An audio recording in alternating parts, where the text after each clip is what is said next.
Welcome friends. এই মুহূর্তে রাজ্য সরকারি কর্মী শিক্ষকদের কাছে সব থেকে বড় প্রশ্ন, ডিএ রায় কবে আসবে? 3 মাস অতিক্রান্ত হয়ে গেল, এখনও কিন্তু রায় বেরোলো না সুপ্রিম কোর্ট থেকে। এমনকি তার ডেটও পর্যন্ত জানা গেল না, ফলে কর্মীরা ধন্দে পড়েছেন। তবে কেন এই রায় দেরি হচ্ছে? ডিএ সংক্রান্ত আরও মামলা বলছে রয়েছে সুপ্রিম কোর্টে। পুরোটা জানতে ভিডিওটি দেখুন। চ্যানেল তোলাটা সাবস্ক্রাইব করুন, ভিডিওটি জনস্বার্থে বেশি বেশি করে শেয়ার করুন। দেখুন কি বলা হচ্ছে। ডিএ রায় কবে? অপেক্ষায় রাজ্য সরকারি কর্মচারীরা। কেন্দ্রীয় হারে মহার্ঘ ভাতা রাজ্য সরকারি কর্মচারীরা কি আদৌ পাবেন? এর জন্য সুপ্রিম কোর্টের রায়ের দিকে তাকিয়ে রাজ্য সরকারের বর্তমান ও অবসরপ্রাপ্ত কর্মচারীরা। কিন্তু সেই রায় কবে বেরোবে তা নিয়ে এখনও ধন্দে তারা। এই মামলায় শীর্ষ আদালতের বিচারপতি সঞ্জয় কারোল ও বিচারপতি পিকে মিশ্রের বেঞ্চে শুনানি শেষ হয়েছে গত 8ই সেপ্টেম্বর। শুনানির পর রায়দান রিজার্ভ করা হয়েছে।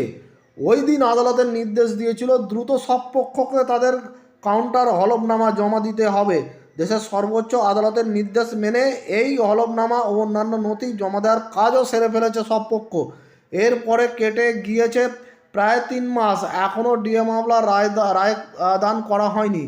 এদিকে বছর শেষ হতে চলেছে। এই পরিস্থিতিতে নতুন বছরে আদালত রায় দেয় কি না সেদিকে তাকিয়ে মামলাকারীরা। কনফেডারেশন অফ স্টেট গভর্নমেন্ট এমপ্লয়িজের অন্যতম শীর্ষ নেতা শ্যামল মিত্র বুধবার বলেন, শীর্ষ আদালতের তরফে যে দ্রুততার সঙ্গে শুনানি করা হয়েছে, যেভাবে বিচারপতিরা একের পর এক প্রশ্ন তুলেছেন রাজ্য সরকারের মনোভাবকে কাঠগড়ায় তুলে, তারপরে এতদিন কেন ডিএ মামলার রায়দান হলো না তা নিয়ে আমরা বিস্মিত।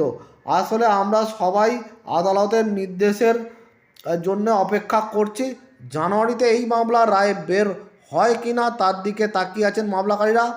আইনজ্ঞদের যুক্তি, ডিএর বিষয়টি অত্যন্ত জটিল, সব দিক বিবেচনা করে রায় দান করবে সুপ্রিম কোর্ট। শীর্ষ আদালতের এক বর্ষিয়ান আইনজীবীর দাবি, পশ্চিমবঙ্গের ডিএ মামলার রায় দেশের অন্যান্য রাজ্য সরকারি কর্মচারীদের ওপরেও প্রভাব বিস্তার করতে পারে। শুনানি চলাকালীন এমন জানিয়েছিলেন আদালত। কেন্দ্রীয় সরকারের কর্মীদের এক অংশ বাড়তি ডিএর দাবিতে মামলা করেছেন শীর্ষ আদালতে। সেই মামলার ক্ষেত্রেও পশ্চিমবঙ্গের ডিএ মামলার রায় প্রভাব পড়তে পারে। তাই সব দিক বিবেচনা করেই আদালত সিদ্ধান্ত নেবে।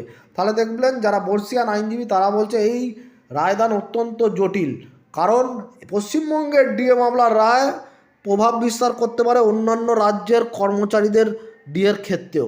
এমনকি কেন্দ্রীয় সরকারি কর্মচারীরাও নাকি বাড়তি ডিএর দাবিতে আজ সুপ্রিম কোর্টে মামলা অলরেডি করে রেখেছে। ফলে সব দিক খতিয়ে দেখে রায় দিতেই কিন্তু দেরি হচ্ছে বলে তারা মনে করছে। ধন্যবাদ।